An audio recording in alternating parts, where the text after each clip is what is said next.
إن الحمد لله نحمده ونستعينه ونستغفره ونعوذ بالله من شرور أنفسنا ومن سيئات أعمالنا من يهده الله فلا مضل له ومن يضلل فلا هادي له وأشهد أن لا إله إلا الله وحده لا شريك له وأشهد أن محمدا عبده ورسوله أما بعد فإن خير الحديث كتاب الله وخير الهدي هدي محمد صلى الله عليه وسلم وشر الأمور محدثاتها وكل محدثة بدعة وكل بدعة ضلالة وكل ضلالة في النار رب اشرح لي صدري ويسر لي أمري واحلل عقدة من لساني يفقهوا قولي رب اعوذ بک من همزات الشیاطین واعوذ بک رب ان یحضرون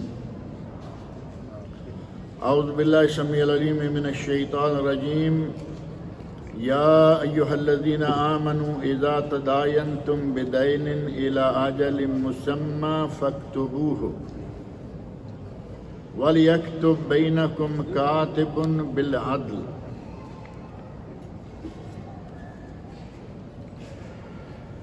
اللہ رب العزت کے بے شمار انعامات میں سے ایک بہت بڑا انعام ہم پر یہ ہے کہ اللہ رب العزت نے ہمیں اسلام جیسا دین دیا ہے جس میں دنیا اور آخرت دونوں جہانوں کے بارے میں تعلیمات موجود ہیں۔ زندگی کا کوئی شعبہ، زندگی کا کوئی حصہ، اور اگر کہا جائے کہ زندگی کی کوئی ساعت ایسی نہیں کہ جس کے بارے میں اسلام میں تعلیمات موجود نہ ہوں۔ آج کا موضوع ایک ایسا موضوع ہے جسے آپ موجودہ دور کا ایک سلگتا ہوا موضوع کہہ سکتے ہیں۔ ایک ایسا موضوع جس میں انسانوں کی اکثریت مبتلا ہے، ایک ایسا موضوع جس میں لوگ افراط اور تفریط میں مبتلا ہیں، آخری حد تک پہنچ جاتے ہیں، اور بظاہر دیکھیں گے تو لگے گا کہ یہ کوئی موضوع ہے، اور وہ موضوع ہے قرض کا لین دین۔ یہ کوئی موضوع ہے، لیکن حقیقت یہ ہے کہ اگر قرض کی اسلامی شرائط، قرض کے آداب کا لحاظ نہ رکھا جائے تو دنیا میں بھی ذلت اور آخرت میں بھی ذلت ہے۔ اس سے بڑا موضوع پھر اور کیا ہوگا؟ اس موضوع کو اللہ رب العزت نے قرآن کریم میں اور نبی اکرم صلی اللہ علیہ وسلم نے اپنے ارشادات میں بڑی تفصیل کے ساتھ بیان فرمایا ہے۔ قرآن کریم کی سب سے لمبی آیت، عظیم آیت تو نہیں کہہ سکتے کیونکہ قرآن کریم کی عظیم ترین آیت آیت الکرسی کو قرار دیا گیا ہے، جبکہ سب سے لمبی آیت سورۃ البقرہ کی ہی آیت نمبر 282 ہے۔ آیت نمبر 282 جسے آیت دین، قرض کے لین دین کے مسائل پر مشتمل آیت دین کہا جاتا ہے۔ پوری آیت یہاں جو سعودی عرب میں قرآن کریم چھپ رہے ہیں، پاکستان انڈیا میں ظاہر ہے کہ الگ الگ پریسیں ہیں، سعودی عرب میں جو قرآن کریم چھپ رہے ہیں ان میں پورا ایک صفحہ صرف یہی آیت ہے، مکمل صفحہ۔ اللہ رب العزت نے اس میں لینے دینے کے، قرض لینا، قرض دینا، ادھار لینا، ادھار دینا، اس کے آداب اور اس کی شرائط بیان فرمائی ہیں۔ اور اگر قرآن و سنت میں وارد شرائط اور آداب کا خیال رکھا جائے تو یہ بڑا سہل مسئلہ ہے، اور اگر خیال نہ رکھا جائے تو جنت اور جہنم اسی پر مبنی ہے۔ قرض کا لینا دینا جائز ہے، انسانی ضرورت ہے۔ آپ کو معلوم ہے کہ غریب آدمی بھی قرض لیتا ہے، مالدار بھی قرض لیتا ہے، حتیٰ کہ جو بڑے بڑے مالدار ہیں ملینر اور ٹریلینر کہا جائے تو شاید زیادہ بہتر، وہ بھی مقروض ہیں. کوئی میرا آپ کا مقروض، کوئی کسی بینک کا مقروض اور کوئی حکومت کا مقروض سارے ہی ہیں، کوئی حرج نہیں. قرضہ لینا اور قرضہ دینا اگر شرائط و آداب کے حساب سے ہو تو جائز. پہلے زمانے میں سلف صالحین امت کے زمانے میں قرض کب لیا جاتا تھا؟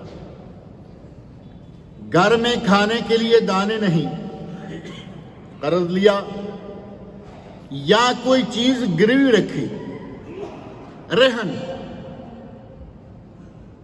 نبی اکرم صلی اللہ علیہ وسلم سے اس دنیا میں بڑا پارسا کوئی نہیں گزرا، نہ کبھی کوئی آئے گا. نبی صلی اللہ علیہ وسلم سے زیادہ کفایت شعار، نبی اکرم صلی اللہ علیہ وسلم سے زیادہ کوئی عقل مند نہ کبھی کوئی گزرا ہے نہ آئے گا. لیکن آپ کے علم میں ہوگا کہ نبی صلی اللہ علیہ وسلم نے وفات پائی اور آپ کی زرہ جنگی لباس ایک یہودی کے یہاں رہن میں پڑا ہوا تھا. اس سے آپ نے جو لیے تھے کھانے کے لیے، آٹا پیسنے کے لیے، گھر والوں کے لیے جو لیے، اور کیش نہیں دے پائے، اپنی زرہ اس کے یہاں بطور رہن رکھ دی. اتنی بڑی عظیم ہستی بھی اگر رہن رکھنے پر یا جو ادھار لینے پر مجبور ہے تو ہم کون؟ لیکن وہ ادھار کیوں لیا؟ گھر میں دانے نہیں، بال بچے کو کھانا دینا ہے، مجبوری ہے. یا پھر لوگ اس وقت ادھار لیتے تھے جب آدمی نے اپنی کوئی ضرورت کا سر چھپانے کے لیے مکان بنانا ہے، پیسے کم پڑ رہے ہیں، تھوڑا ادھار لے لیا. اور اسے یہ معلوم ہے کہ میرے پاس ذرائع ہیں، آج میں مکان میں لگا لوں گا، 1 مہینہ 2 مہینہ میں یہ ادا کر دوں گا. وہ بھی قرض لے لیتے تھے. اگر کسی نے اپنی دکان چلانی ہے اور دکان چلانے کے لیے اس میں مال ڈالنے کے لیے جیب میں اتنا کیش نہیں جتنا چاہیے ہے، ادھار لے لیتے تھے. کوئی حرج نہیں، یہ جائز ادھار کی شکلیں ہیں. ایک ادھار کی شکل ہے کمالیات. میرا کام ڈاٹسن سے، مازدا سے، ٹیوٹا سے چل سکتا تھا، مجھے لیگزس چاہیے.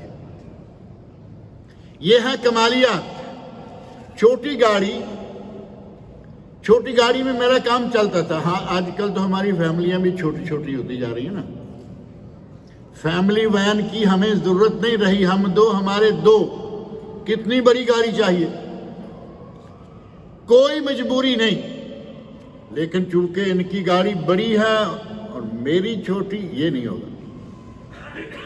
پڑوسی کے گھر میں گراج میں اتنی بڑی گاڑی کھڑی ہوتی ہے، میں بھی بڑی لوں گا. گھر چھپانے کے لیے فرسٹ کال مکان موجود ہے، لیکن محلے میں کسی نے ولا بنا دیا ڈبل سٹوری. اب مجھے بھی ڈبل سٹوری ولا چاہیے. اور لوگ بڑی مجبوری کے تحت سفر کرتے ہیں. سفر کرنا جائز ہے. اگرچہ نبی اکرم صلی اللہ علیہ وسلم نے ارشاد فرمایا السفر قطعۃ من العذاب، سفر عذاب کا ایک حصہ ہے. کیوں؟ نہ نیند اپنی مرضی کی، نہ کھانا اپنی مرضی کا، نہ کھانا اپنے وقت پر. کبھی کھانا آگے پیچھے مل رہا ہے، کبھی نیند پوری ہو رہی، کبھی کم ہو رہی ہے، اور مشقت چلنے کی. اگر کوئی گاڑی میں ہے تب بھی مشقت ہے یا نہیں؟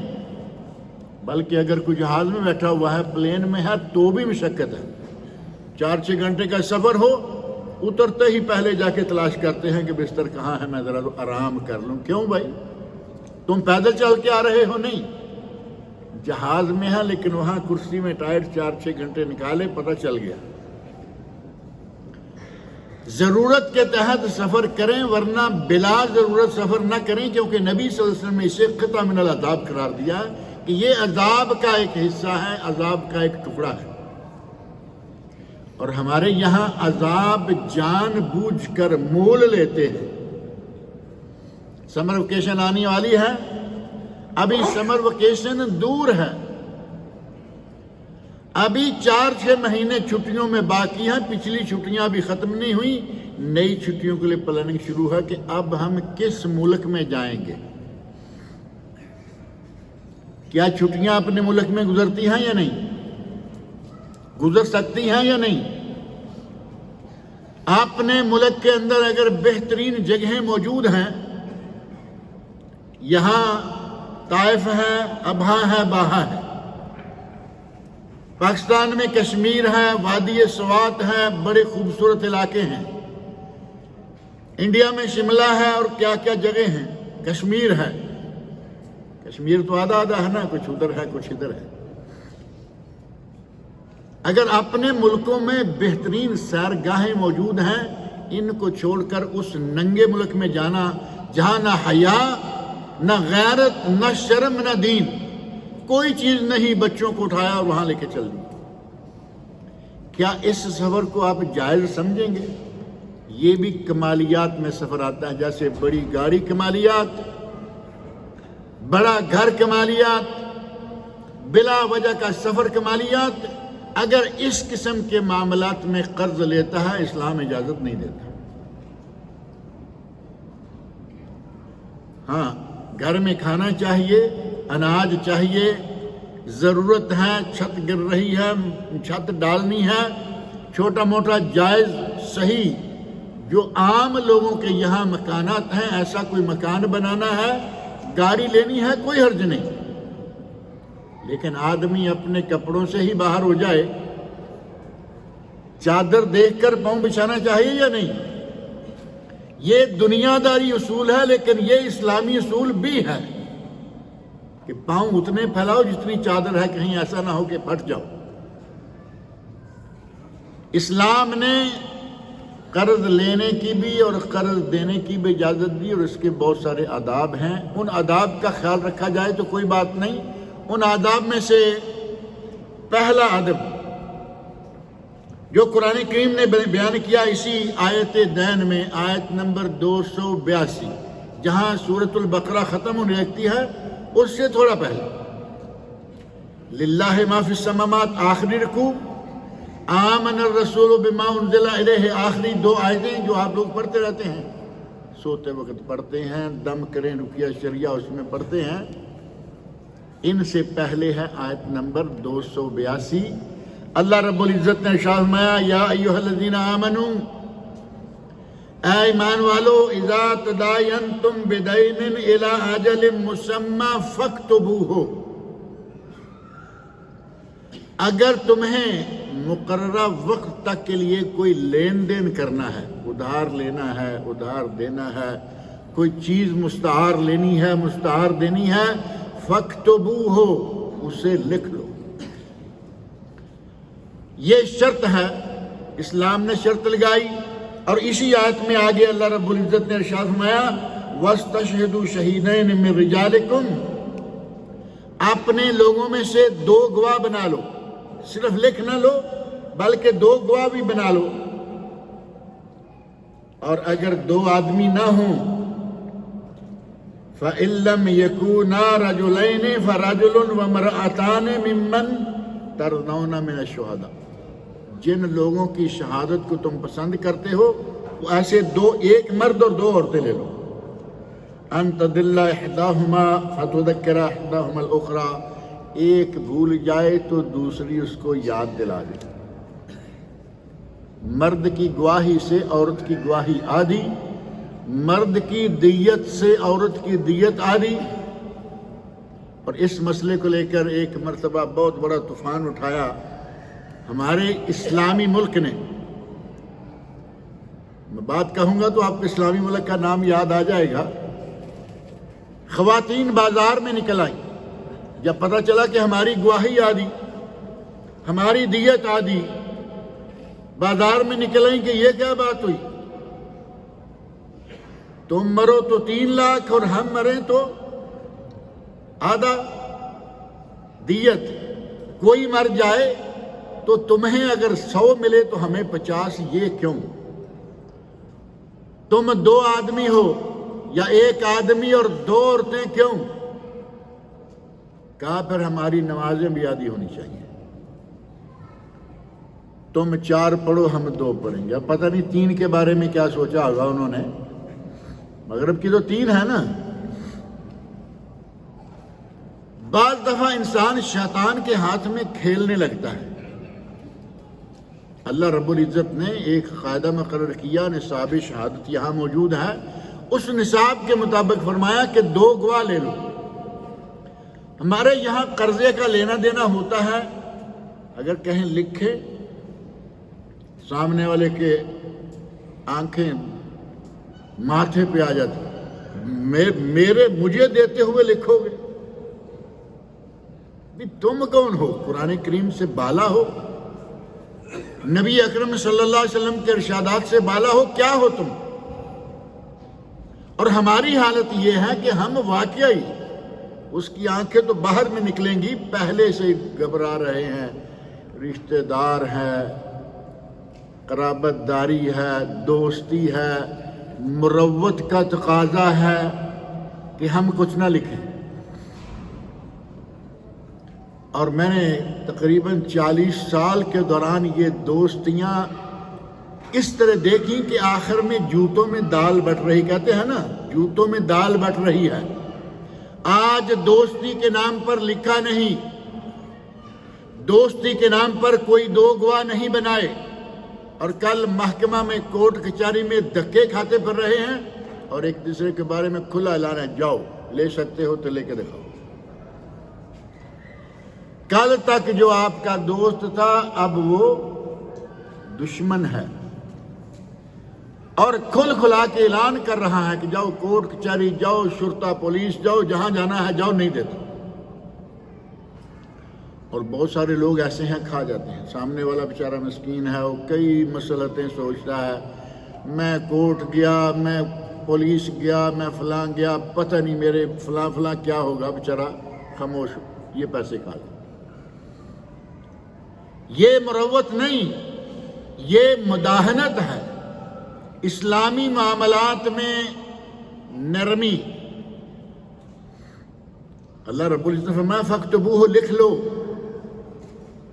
لکھ لو 2 گواہ بنا لو۔ یہ اپنی مرضی سے کہہ رہا ہے جی نہیں، مروت کا تقاضا یہ ہے۔ کیا مروت؟ کیا چیز مروت ہے؟ جہاں مروت چاہیے وہاں کریں گے نہیں، اور جہاں یہ آج موقع بموقع کو بھی ٹیلی فون پہ کبھی کسی طرح یہ بات آتی رہتی ہے کہ یہ جی کیسے کریں، پیسے لینے ہیں، آدمی دے نہیں رہا، اور ہمارے پاس پروف بھی کوئی نہیں، نہ کوئی گواہ ہے نہ کچھ رائٹنگ میں ہے۔ اللہ رب العزت نے ہمیں جو اصول دیے ہیں، جو شرطیں ہمیں بتائی ہیں، جو آداب ہمیں بتائے ہیں، اگر ان آداب کے مطابق چلیں، کوئی وجہ ہی نہیں، کوئی وجہ ہی نہیں کہ قرض کا لینا دینا، جائز قرض کا لینا دینا، ضرورت کے وقت قرض کا لینا دینا ہمارے لیے کوئی مشکل پیدا کر دے۔ ناجائز قرض کے لینے دینے والے جو خاص طور پر دینے والے ہیں، آپ کو معلوم ہے کہ آج قرض کا لینا اتنا آسان ہو چکا ہے کہ کبھی نہیں تھا۔ آپ کو گاڑی چاہیے، جائیے کسی بھی وکالہ کے پاس چلے جائیے، آپ کی تنخواہ کتنی ہے وہ بتا دیجئے، لیٹر لے لیجئے، آپ کے ہاتھ میں چابی دیں گے، مہینہ مہینہ قسط دیتے جاؤ۔ ہر آدمی جس کی تھوڑی سی تنخواہ معقول ہے وہ کہتا ہے کہ لو جی مہینہ مہینہ دیتے رہیں گے، لاکھوں کی گاڑی گلے میں ڈال لی۔ اور کارڈ کچھ ایسے بن گئے ہیں، آپ گھر میں بیٹھے ہوئے ہیں، آپ صرف ٹیلی فون کریں، کارڈ آپ کے گھر میں آ جائے گا، اس کارڈ کے ذریعے آپ بینکوں سے سود پر قرضہ نکالیے۔ ہے تو قرضہ، لیکن کیا ہے؟ سود، ربا۔ اور ربا وہ بیماری ہے جس کے بارے میں قرآن کریم میں اللہ رب العزت نے ارشاد فرمایا، اگر ربا کے حرام ہونے کا پتہ چل جائے پھر بھی نہ چھوڑے، فَآذَنُوا بِحَرْبٍ مِّنَ اللَّهِ وَرَسُولِهِ، اللہ کے ساتھ اور اس کے رسول کے ساتھ جنگ کے لیے تیار ہو گئے۔ کسی گناہ کے بارے میں اللہ رب العزت نے اس قسم کا اعلان نہیں فرمایا جو سود کے بارے میں فرمایا۔ ہمارے ساتھ ہر کسی کی جیب میں وہ کارڈ موجود ہے، اے ٹی ایم کارڈ، اور ایک بھی نہیں۔ میں نے بعض لوگوں کو کبھی کھولتے پرس دیکھے، 2 3 4 کارڈ، مختلف بینکوں کے، مختلف رنگوں کے اور مختلف کیٹیگریز، کوئی وائٹ ہے، کوئی بلو ہے، کوئی گولڈن ہے۔ اور اگر ان کارڈز کو استعمال کرتے کرتے آپ کو معلوم ہے کہ یہ کارڈ جو ہمیں قرضہ دیتے ہیں ان پر سود ہے، آپ اندازہ کرو کہ کتنا گناہ ہے۔ اللہ رسول کے ساتھ جنگ کوئی کر سکتا ہے؟ اور ایک حدیث میں نبی اکرم صلی اللہ علیہ وسلم نے زنا سے بھی بدترین گناہ قرار دیا سود کو۔ آرام سے قرضہ مل رہا ہے، لیکن ان باتوں کو ہمیں پرواہ نہیں، سوچنے کی کوئی ضرورت ہی نہیں ہے۔ پیسے چاہیے آئیں، بینک سے آئیں، کسی بنیے سے آئیں۔ آج کل بینک لوگوں نے گھروں میں بھی کھولے ہوئے ہیں۔ ایک تو ہے نا بڑی بلڈنگ بینک کی، گھر کے اندر ایک دفتر ہے۔ یہ تو بڑی مقدس کتاب، مبارک کتاب ہے، حسن المسلم ہے اس کی شرح۔ حسن المسلم معلوم ہے نا، بڑی مشہور و معروف کتاب ہے حسن المسلم۔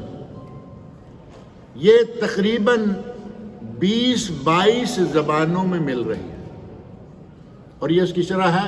گھر کے اندر ایک اس طرح کا دفتر رکھا ہوا، یہ کتاب ہے دفتر۔ اس دفتر میں کیا کرتے ہیں؟ آدمی آیا، نام لکھا اور پیسے لکھے کہ فلاں تاریخ کو اس نے مجھ سے اتنے پیسے لیے ہیں، اب اس نے فلاں تاریخ کو دینے ہیں اتنے پیسے۔ 5000 دیا اور 5 مہینے کی مہلت دی اور 6000 ریال واپس لے رہے ہیں۔ کیا یہ سود ہے یا نہیں؟ کل قرض جر منفعہ فہو ربا، ہر قرض جو اپنے ساتھ منفعت لائے، منافع لائے، وہ سود ہے، وہ حرام ہے۔ اور ہمارے یہاں سود کو ویسے سود کہتا ہی کوئی نہیں آج کل۔ سود کو سود نہیں کہتے، انٹرسٹ کہتے ہوئے ڈر آتا ہے کہ انٹرسٹ کہیں گے تو حرام ہے۔ تو عموماً اس کو منافع ہی کہا جاتا ہے۔ جو بینک میں پیسے رکھے ہوئے ہیں، ہر مہینے ہمیں اتنا منافع آتا ہے، ہمارا یہ منافع نہیں، یہ حرام ہے، یہ خالص سود ہے۔ وہ بینک سے آ رہا ہے تب بھی حرام، اور اگر یہ کاپی یا دفتر والا کما کے کھا رہا ہے تب بھی حرام۔ اور سود کا لینا، سود کا دینا، سود کا لکھنا، سود کی گواہی دینے والے 5 آدمیوں پر نبی اکرم صلی اللہ علیہ وسلم نے لعنت فرمائی۔ لعن رسول اللہ صلی اللہ علیہ وسلم علی آکل الربا، سود کھانے والا، وموکلہ، وکاتبہ، وشاہدہ، شاہدہ 2 گواہ۔ سود لینے کے لیے یا سود پر قرضہ لینے کے لیے 2 گواہ کون ہوتے ہیں؟ جس کو گارنٹر کہتے ہیں۔ گارنٹر، گارنٹی دینے والے، ضمانت دینے والے، ضامن یا کفیل۔ بینک سے قرضہ لینا ہے، رقم موٹی ہے، وہ اکیلے کو نہیں دے گا، اس کو چاہیے ساتھ میں 2 کفیل چاہیے یا 2 گارنٹی والے چاہیے۔ نبی اکرم صلی اللہ علیہ وسلم نے ان 5 کا نام لیا اور آخر میں کیا فرمایا؟ وَهُمْ سَوَاءٌ، یہ 5 گناہ میں برابر ہیں۔ چاہے کوئی بینک میں بیٹھ کے لکھ رہا ہے، کوئی کھا رہا ہے، کھلا رہا ہے، یا وہ 2 گارنٹی دینے والے۔ اور قرآن کریم میں دوسرے مقام پر اللہ رب العزت نے ارشاد فرمایا ہے، تعاونوا علی البر والتقوی ولا تعاونوا علی الاثم والعدوان، بر و تقوی کے کاموں میں مدد کرو اور اثم، گناہ، اور دوسرا عدوان، سرکشی، سرکشی اور گناہ کے کاموں میں تعاون نہ کرو۔ ایک آدمی کہتا ہے جی میں بینک میں نہ لکھتا ہوں، نہ میں کھاتا ہوں، نہ میں کھلاتا ہوں، نہ میں گواہی دینے والے میں ہوں، میں تو بندوق لے کے باہر کھڑا ہوتا ہوں، ہے نا؟ یہ بھی ایک آدمی گارڈ، یہ بندوق لے کے باہر کھڑا ہے یا کرسی لگا کے بیٹھا ہوا ہے، کیا یہ ان اندر والوں کے ساتھ شامل ہے یا نہیں؟ وَلَا تَعَاوَنُوا عَلَى الْإِثْمِ وَالْعُدْوَانِ، یہ اس سود کے گڑھ کی حفاظت کر رہا ہے۔ قرضے کا لینا اور دینا جائز، اور اگر آدمی قرضہ اس نیت سے لے کہ یہ میری مجبوری ہے، لے رہا ہوں، اور ارادہ ہو کہ میں قرضہ واپس بھی کر دوں گا، نبی اکرم صلی اللہ علیہ وسلم فرماتے ہیں کہ اگر کسی نے قرضہ لیا اور قرضہ واپس کرنے کی نیت بھی ہے تو اللہ رب العزت اس کا قرضہ خود ادا کر دیتا ہے یا اسے ادا کرنے کی توفیق دے دیتا ہے۔ صحیح بخاری، من اخذ اموال الناس یرید اداءها، اگر کسی نے لوگوں کا مال لیا، پیسے لیے، قرض لیا اور اس قرض کو ادا کرنے کی نیت رکھتا ہے، ادى اللہ عنہ، اللہ اس کی طرف سے ادا کرے گا، یعنی اسے توفیق دے گا، اس کے لیے پیسے مہیا کرے گا، وہ قرضہ ادا ہو جائے گا۔ ومن اخذها یرید اتلافها، اگر کوئی لے کے کسی کا پیسہ ہضم کرنا چاہتا ہے، تلف کرنا چاہتا ہے، اتلفہ اللہ، اللہ اسے تلف کر دے گا۔ نیت اگر صحیح ہے اور قرضہ لینے کی غرض بھی صحیح ہے تو کوئی حرج نہیں، قرضہ لیجئے، لیکن نیت صحیح رکھیے، اللہ اس کے لیے یقیناً حالات اور ظروف پیدا کرے گا۔ اور اگر نیت صحیح نہ رکھیں گے، کئی ایسے لوگ ہیں وہ قرضہ بھی لے رہے ہیں، نیت بھی دینے کی نہیں ہے، لے لیا، دیتے رہیں گے، اب وہ دیتے رہیں گے، جب لیتے وقت یہ کہتے ہیں نا دیتے رہیں گے، یہ تو قرضہ ہے، لوگ حق مہر میں پیسے لکھاتے ہیں، شادی دیکھو، نکاح کا مسئلہ، حلال اور حرام کا مسئلہ، نکاح کر رہے ہیں، حق مہر لکھنے کا وقت آیا، اب مولوی صاحب پوچھ رہے ہیں جی حق مہر کتنا ہے، پہلے سے طے نہیں، پرواہ کوئی نہیں، لڑکے سے پوچھا، لڑکے کے باپ سے پوچھا، لڑکی سے پوچھا، باپ سے پوچھا، وہ آپس میں گٹمٹ کر کہتے ہیں جی جتنا مرضی لکھوا لو۔ لڑکی کے والد کو کہہ رہے ہیں جتنا مرضی لکھوا لو، آپ اندازہ کرو دینے کی نیت لگتی ہے یہ من حرامی آج ہی ہے، یہ آگے کہاں دے گا؟ آج کا جتنا مرضی لکھا لو۔ یہ ہیں جو دینے کی نیت نہیں رکھتے، اور یہ حق مہر وہ قرضہ ہے جس کا کسی کے مرنے کے بعد سب سے پہلے حساب کرنا ہے۔ قرآن کریم میں وراثت کے مسائل آئے ہیں، وراثت کے مسائل میں سے سب سے پہلے جو قرضے ادا کرنے ہیں، پہلے بیوی کا حق مہر ادا کرو اگر باقی ہے، پھر اگر کسی اور کا قرضہ لینا دینا ہے وہ قرضے ادا کرو، اس کے بعد جو وصیت اس نے کی ہے 1/3 میں سے ٹوٹل مال کی 1/3 ثلث۔ صحابی کہتے ہیں یا رسول اللہ میری ایک ہی بیٹی ہے، میں اگر اپنی باقی دولت ساری جو ہے وہ اللہ کی راہ میں دے دوں تو؟ آپ نے فرمایا نہیں، ساری نہیں، کہا آدھی دے دوں؟ فرمایا نہیں، تیسرا حصہ دے دوں؟ فرمایا الثلث والثلث کثیر، تیسرا حصہ دے دو لیکن تیسرا بھی زیادہ ہے۔ صحابہ کرام رضوان اللہ علیہم اجمعین وہ عموماً تیسرے سے نیچے رہتے تھے۔ تیسرا کتنا بنتا ہے؟ 33.33، یہ 33.33%، یہ ہے تیسرا حصہ 1/3۔ صحابہ کرام 33 کی بجائے 30 اور نیچے 30 کے نیچے رہتے، کیونکہ نبی اکرم صلی اللہ علیہ وسلم ارشاد ہے وَالثُّلُثُ کثیر، کہ یہ تہائی بھی زیادہ ہے۔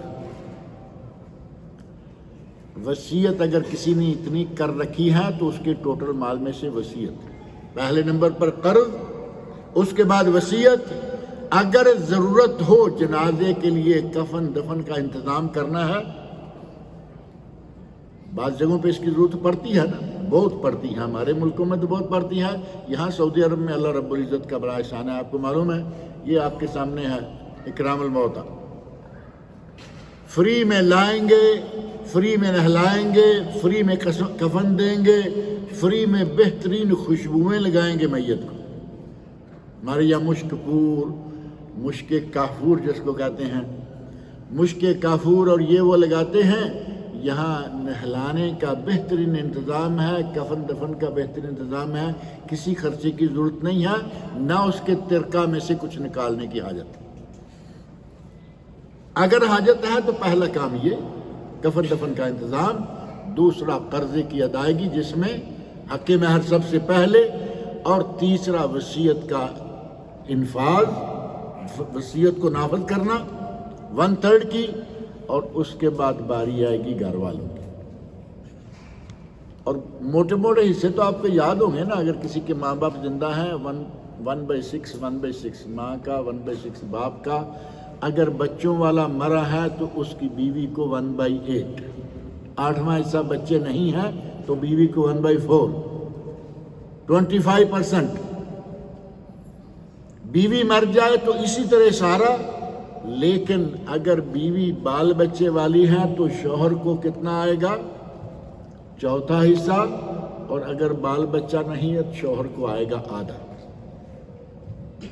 اب پیچھے جو بچتا ہے وہ اگر بیٹی بیٹیاں ہیں تو للذکر مثل حظ الانثیین، مذکر کو مؤنث سے 2 گنا، لڑکے کا 100 اور لڑکی کے 50۔ یہی بات جو میں نے شروع میں کہی، کہیں گے جی ہمارا وراثت میں آدھا، دیت میں آدھا، فلاں میں آدھا،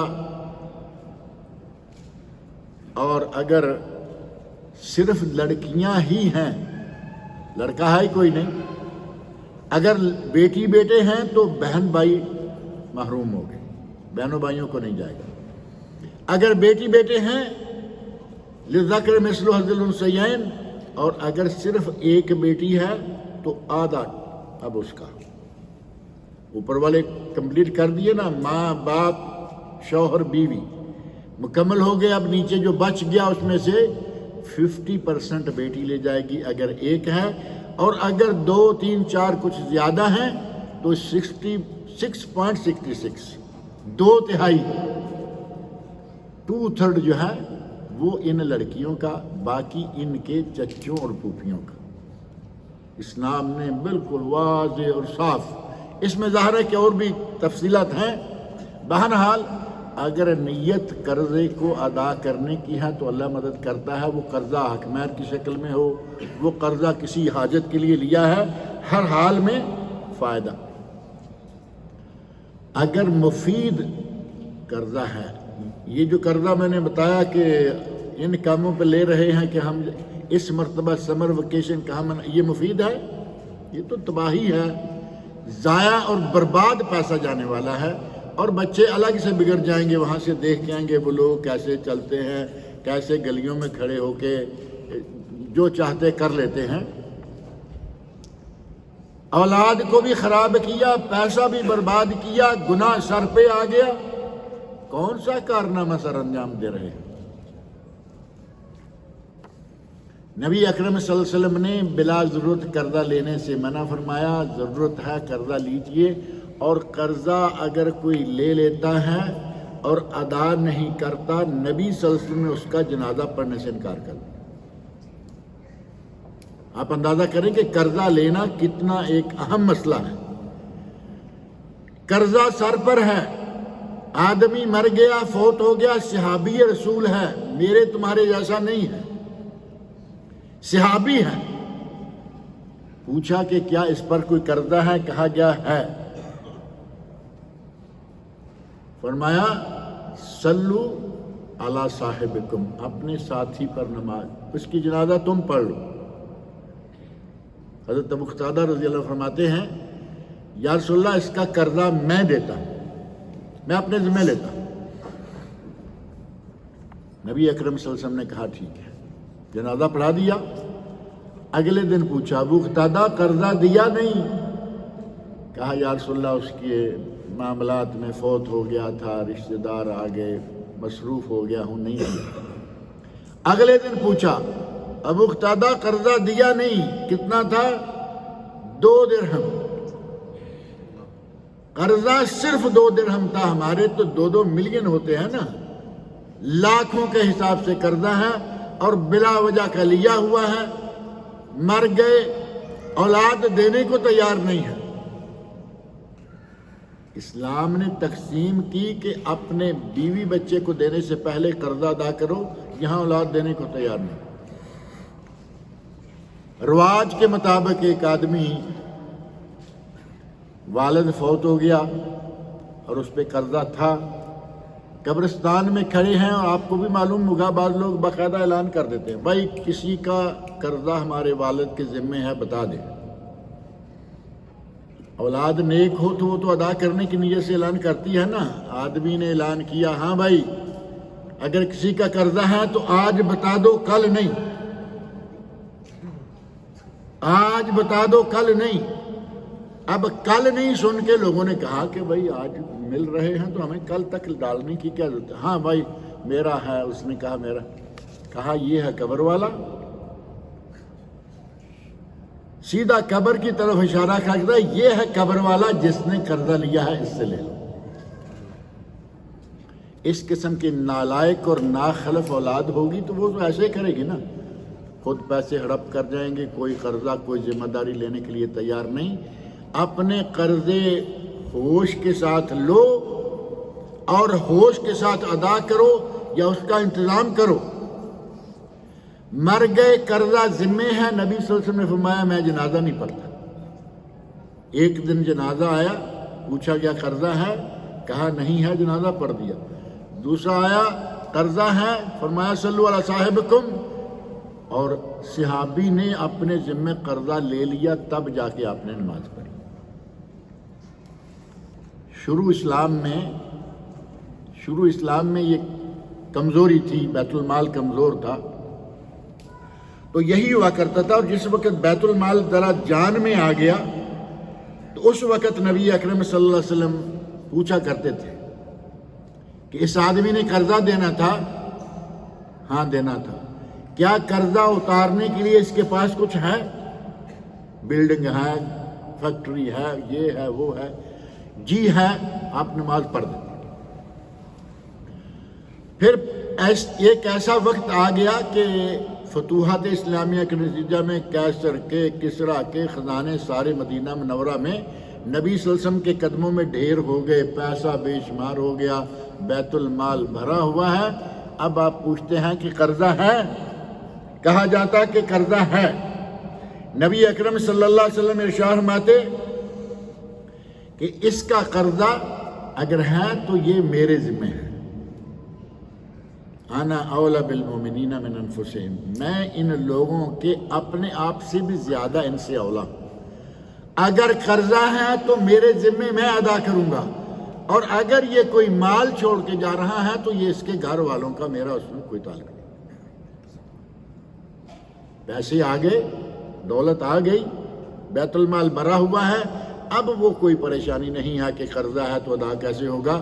آپ فرماتے کہ بیت المال سے قرضہ میں ادا کروں گا، اور اگر یہ مال چھوڑتا ہے تو اس کے وارثوں کو دے دو، اس کی ہمیں یا بیت المال کو ضرورت نہیں ہے۔ اور قرضہ وہ بلا ہے جو بڑا معروف ہے کہ اگر شہید مر جائے، شہید ہو جائے، شہید کہتے ہیں نا کہ کتنا بڑا معاملہ ہے، یہ کتنی بڑی نیکی ہے۔ اگر شہید بھی فوت ہو جائے تو قرضہ معاف نہیں ہے۔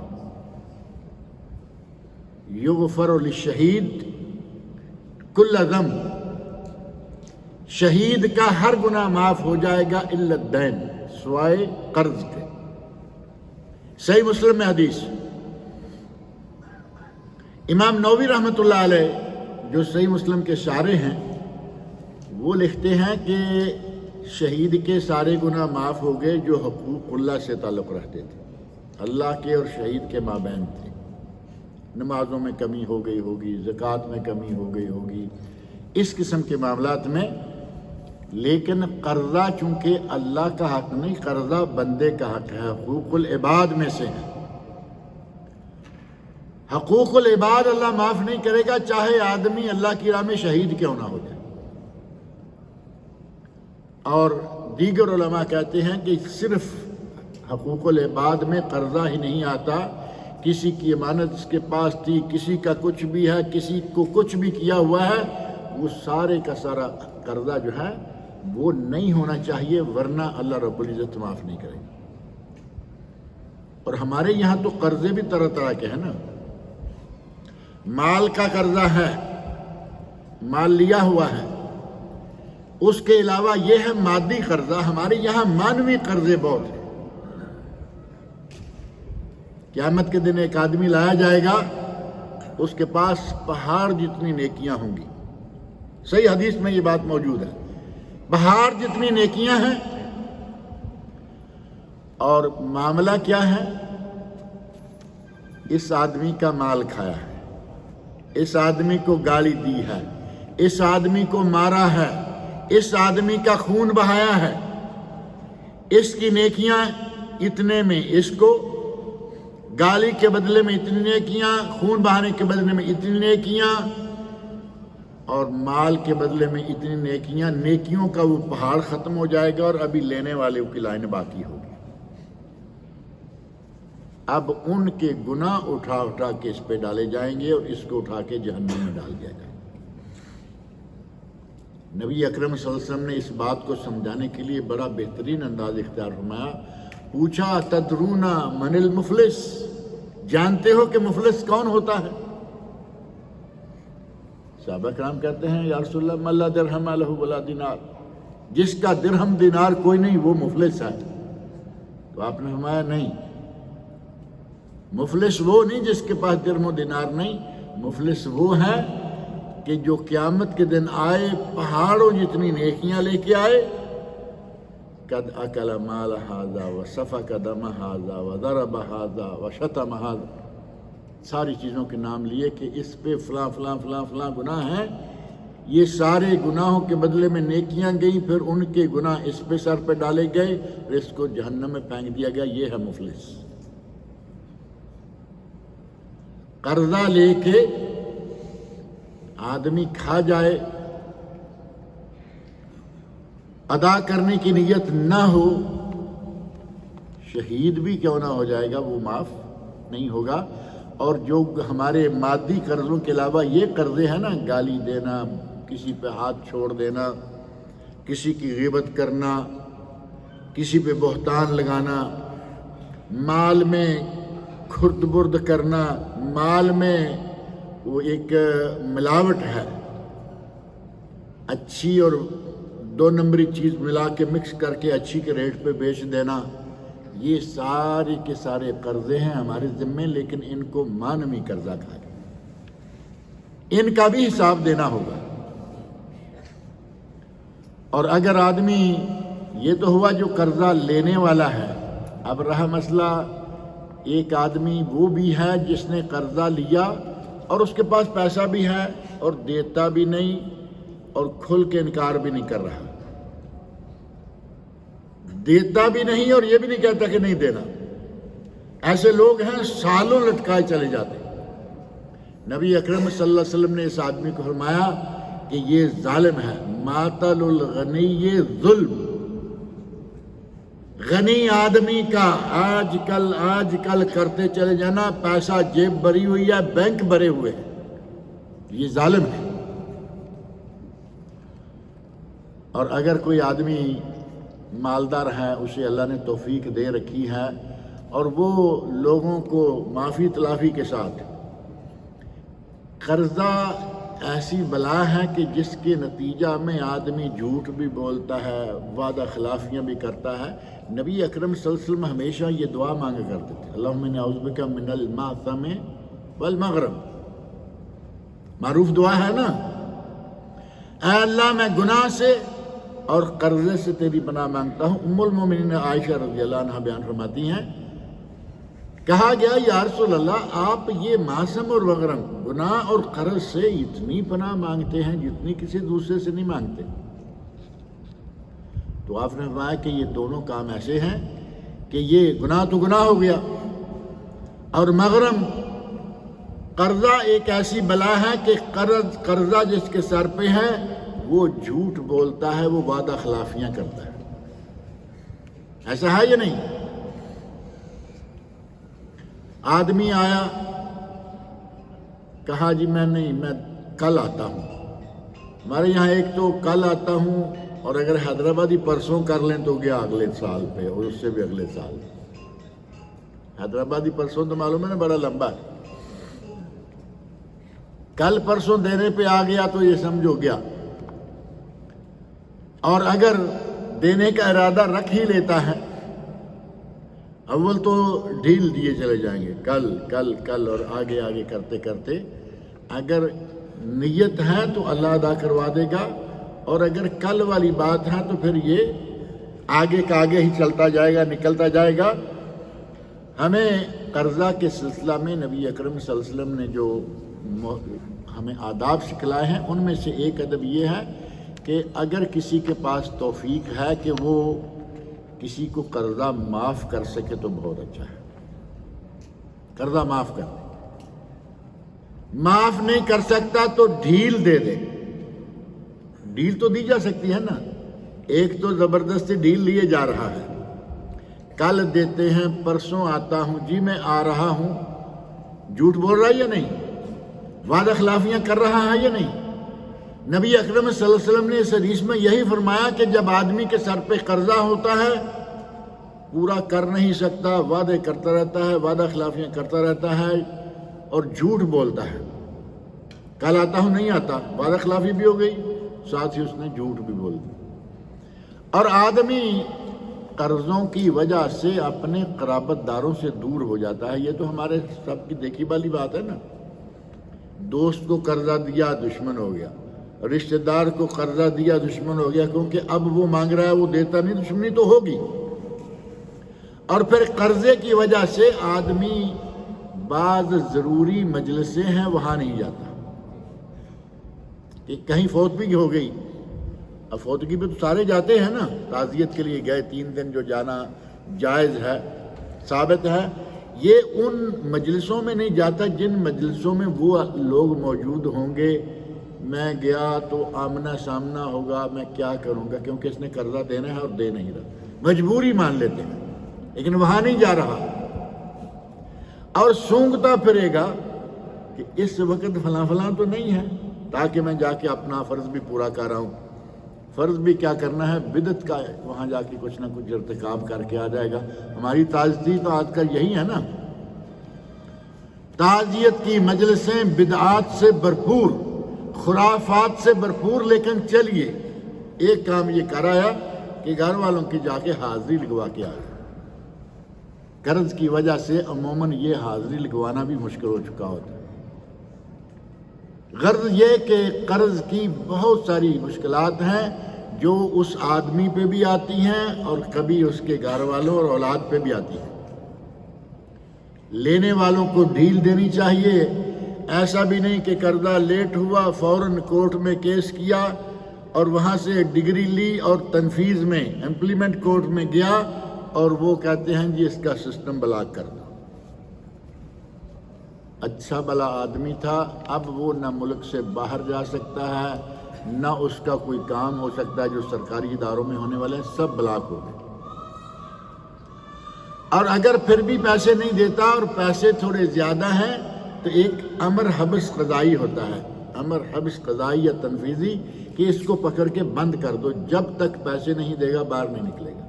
کتنی مصیبتیں آدمی قرض کے نتیجہ میں اپنے گلے میں ڈال لیتا ہے.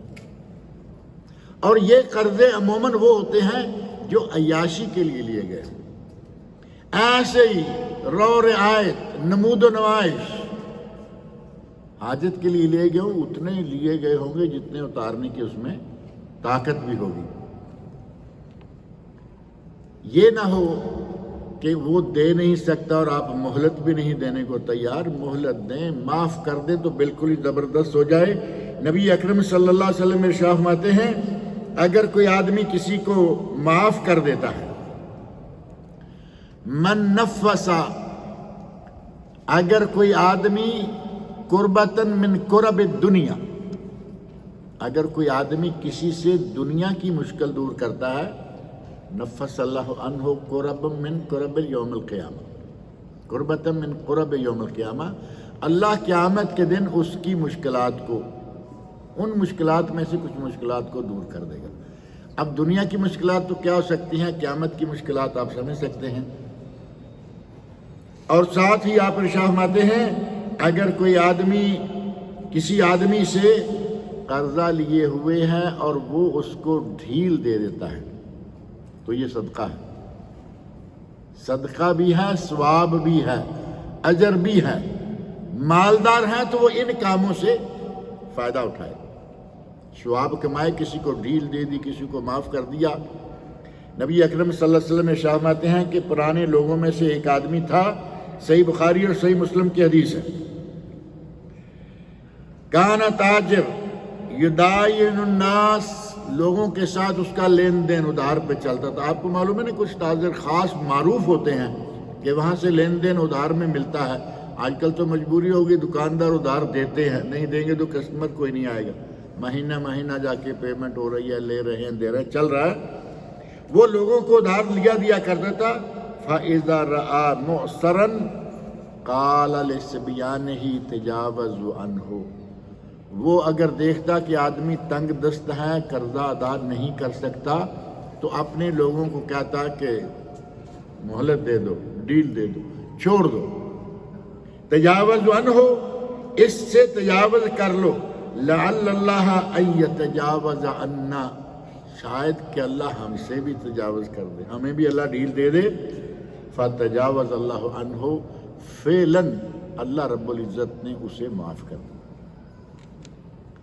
اگر کوئی مالدار ہے تو اسے مقروض کے ساتھ تعاون کرنا چاہیے، اور مقروض کو اسلامی شرائط کو دیکھتے ہوئے قرضہ لینا چاہیے، عیاشیوں کے لیے قرضے نہیں لینے چاہیے۔ اللہ رب العزت سے میری دعا ہے کہ وہ مجھے اور آپ سب لوگوں کو قرآن کریم کے، نبی اکرم صلی اللہ علیہ وسلم کے ارشادات کے جو آداب ہیں، وہ قرض کے بارے میں ہوں، مرض کے بارے میں ہوں، یا کسی بھی بارے میں ہو، ان کو اپنانے کی اور اختیار کرنے کی توفیق عطا فرمائے۔